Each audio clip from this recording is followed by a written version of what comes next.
අයිබෝන් ඔන්න අදත් ගුණමන්තයා YouTube නාලිකාවෙන් හමුවට ආවා. අද මාතෘකාව බලාපොරොත්තු වෙන්නේ මාතෘකාව ඉදිරිපත් කරන්න සත්පුරුෂයා ගැන.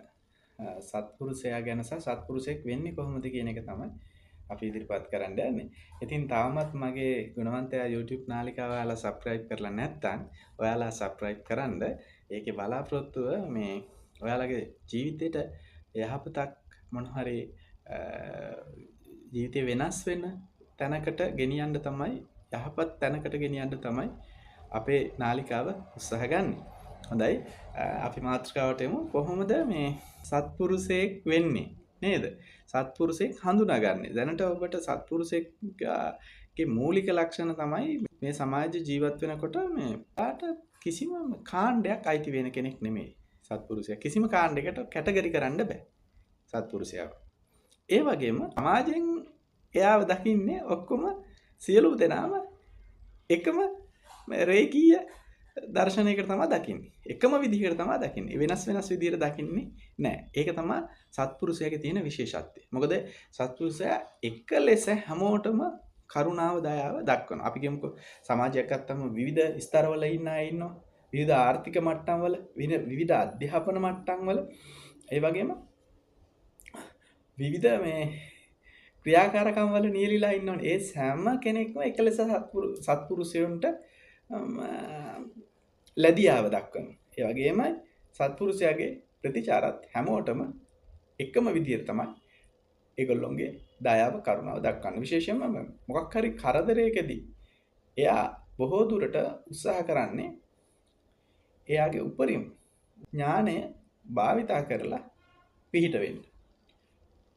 කිසිම පටු චේතනාවක් නැතුව සත්පුරුෂය අනිකා වෙනුවෙන් අනුන් වෙනුවෙන් ඒ තමන්ට කරන්න පුළුවන් උපරිම දේ කරනවා. ඒකෙන් අදහස් කරන්නේ සත්පුරුෂයෙක් සමාජයේ තවත් සත්පුරුෂයෙක්ව නිර්මාණය කරනවා. කොහොමද? ඒ කියන්නේ එයා හැමතිස්සෙම සමාජයට පරමාදර්ශියක් වෙනවා. එයා කරන අපි හිතමුකෝ උදාහරණයක් විදිහට දැන් මේ මෑතකදී අපේ මේ සිදුවෙච්ච ස්වභාවික ව්‍යසනයේදී සත්පුරුෂයා කවුරුත් මොනවත් කරනකම් බලන් ඉන්නේ නැහැ. කාගේවත් පිට වගකීම පටවන්නේ නැහැ. ඔහුට කරන්න පුළුවන් දේ කුමක්ද? ඔහු ඒ සඳහා නොබියව නොපැකිලී ඉදිරිපත් වෙනවා. එතකොට ඒ දේශ බලන් ඉන්නවනේ දෙගිඩියාවෙන් ඉන්න සත්පුරුෂය. දෙගිඩියාවෙන් ඉන්න අය අන්න ඒගොල්ලෝ ඒක පුරුද්දක් විදියට එයාව අනුගමනය කරනවා. සත්පුරුෂයාගේ විශේෂම තියෙන ගුණාංගය අන්න ඒකයි. සත්පුරුෂ පුරුදු ඒගොල්ලෝ සමාජගත කරනවා. ඒක අපිට මේ පත්තේ දකින්න ඕගොල්ලන්ට සමාජ මාධ්‍ය හරහා ගොඩක් දකින්න පුළුවන් වෙන්න ඇති. ඒක තමයි සත්පුරුෂයාගේ තියෙන සුවිශේෂී ගුණය. කිසිම වෙලාවක ඊළඟට සත්පුරුෂයෙක් ඔය සමාජයේ වැරදි රහසින්වත් වැරදි දේවල් වල නිරත වෙන්නේ නැහැ. සමාජයට වැරදි ආදර්ශ ලබා දෙන්නේ නැහැ. නිරන්තරයෙන්ම සත්පුරුෂයා සමාජයේ නිවන සහ සමාජයේ යහපත උදා වෙන දේවල් තමයි කරන්නේ. උදාහරණයක් විදිහට ඔයාලට ඒක හොඳටම නිරීක්ෂණය වෙනවා. ඔයාලගේ ගමේ ඔයාලගේ නගර ජීවත් වෙද්දී එහෙම සත්පුරුෂයන්ගේ ක්‍රියාකාරකම් බලන්න ඒගොල්ලෝ කිසිම වෙලාවක මේ අනියත ආවේගයක් ගන්නෙ නැහැ. අනියත ආවේග ගන්නෙ නැහැ. මිනිස්සු කිසිම මොහොතක සමාජ ජීවත් වෙන මිනිසුන්ට ඔවුන්ගේ වචනයකින් වත් හිතක් රිද්දන්නේ නැහැ. ඒ වගේම කාගේවත් කායික හිංසනයක් කිසිම කෙනෙකුට සත්පුරුෂයන්ගේ ලක්ෂණ තමයි දක්වන්නේ නැහැ. විශේෂයෙන්ම සත්පුරුෂයන් යම් හිංසනයකට ලක්ුණත් ඔවුන් නිහඬව ඒ දරාගෙන තව කෙනෙකුට ඒක රිටෙන්ෂන් එක ලබා දෙන්න උත්සාහ ගන්න. ඔවුන් නිහඬව එතනින් ඉවත් වෙනවා. හේතුව ඔවුන් උත්සාහ කරන්නේ එහෙම නිහඬව ඉවත් වෙනවා කියලා මම කිව්වේ. ඒ ගිනි දැල් එවලෙම නිවෙනව මිසක තවත් අවුලවන්න උත්සාහ ගන්නෙ නැහැ. සත්පුරුෂයාගේ තියෙන සුවිශේෂී ලක්ෂණය ඒක තමයි. ඉතින් මම අද මේ කෙටි වීඩියෝ එකකින් ඉදිරිපත් කරේම ඔබත් සත්පුරුෂයෙක්ගේ ගුණාංග ඔබගේ ජීවිතයට එකතු කරගන්න. විශේෂයෙන්ම සත්පුරුෂයෝ මේ සමාජයේ හරිම අඩුයි. එතකොට සමාජයට ඔබ සත්පුරුෂයෙක් වුණා කියන්නේ ඔබ වටා ඔබ පිටිපස්සෙන් එන සියලු දෙනාම ඔබව අනුකරණය කරනවා. ඉතින් අද මේ කෙටි වීඩියෝයෙන් බලාපොරොත්තු වුණේම මේ මොහොතේ අපේ රටේ සිදුවෙච්ච දැවැන්ත ස්වභාවික විපතක් සිදු වුණානේ. බලන්නකො සත්පුරුෂයෝ නොහිතපු ආකාරයට මේ වෙච්චි කරදරයට නොපැකිලි ඉදිරිපත් වෙච්ච විදිය අර යන්න බැරි තැන් වලට ගිහිල්ලා මිනිස්සු වෙනුවෙන් කරපු ක්‍රියා මිනිසුන් සියලුම සත්ත්ව වෙනුවෙන් ඒගොල්ලෝ ඇසුරුණු විදිය බලන්න. ඒ තමයි සත්පුරුෂුන්ගේ ලක්ෂණ. කිසිම ප්‍රතිලාභයක් බලාගෙන නෙමෙයි.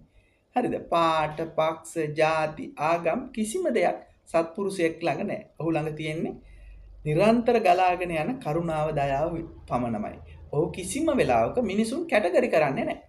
දේශපාලන පක්ෂ වශයෙන් හෝ ಜಾති වශයෙන් හෝ ආගම් වශයෙන් හෝ සත්පුරුෂයෝ මිනිසුන් කැටගරි කරන්නේ නැහැ. ඔවුන් තුල නිරන්තරයෙන්ම පවතින්නේ මානව දයාව. ඒ මානව දයාව සහ සත්ව කරුණාව තමයි තිබෙන්නේ. ඒක අපිට හොඳටම දකින්න ලැබුණානේ. ඉතින් මගේ යෝජනාව තමයි ඔබත් සත්පුරුෂෙක් වෙන්න ඕනේ. කොහොමද සත්පුරුෂෙක් වෙන්නේ? ඉස්සෙල්ලාම ඔයත් එක්ක කතා කරන්න. හරිද? මම කොහොමද සත්පුරුෂෙක් වෙන්නේ? මං කොහොමද මගේ තියෙන ගුණවත්කම් භාවිතා කරලා සමාජයට සත්පුරුෂ ක්‍රියාකාරකම් වල නිරත වෙන්නේ. අපිට පුළුවන්. ඒක අපේ ගෙදරින් පටන් ගන්න පුළුවන්. තේරුණාද? අපේ නිවසෙන්ම ඒ දේ ආරම්භ කරන්න පුළුවන්. ඉතින් මම ආරාධනා කරනවා ඔබ දැන්ට පාසල් යන ශිෂ්‍යයෙක් වෙන්න පුළුවන්. එහෙම නැත්නම් පාසල් අධ්‍යාපනයේ අවසන් වෙච්ච තරුණයෙක් වෙන්න පුළුවන්.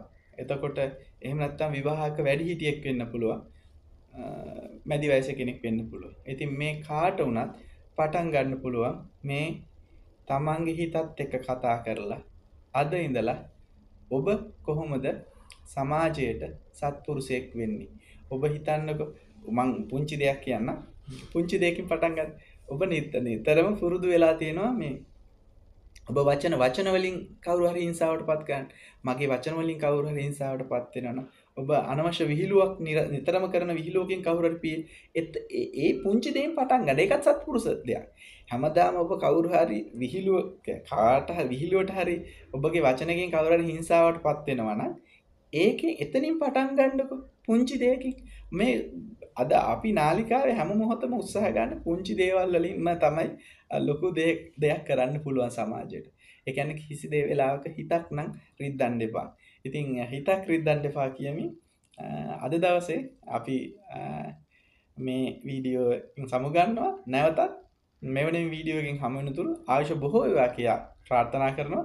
ඒ වගේම මතක් කරනවා ගුණවන්තයා YouTube නාලිකාවට තාමත් subscribe කරලා නැත්නම් සම්බන්ධ වෙලා නැත්නම් subscribe කරන්න. ඔයාගේ ජීවිතේට එක අංශු මාත්‍රයක් හරි අපෙන් ලබා ගන්න දැනුමක් ඒ වගේම ගුණවත්කමක් ලබා ගන්න පුළුවන් ඔයාගේ ජීවිතේට කියලා හිතෙනවා නම් අපිත් එක දිගටම ඉන්න. එහෙනම් ගිහින් එන්නම් ආයුෂ බොහෝ වේවා. ආයුබෝවන්.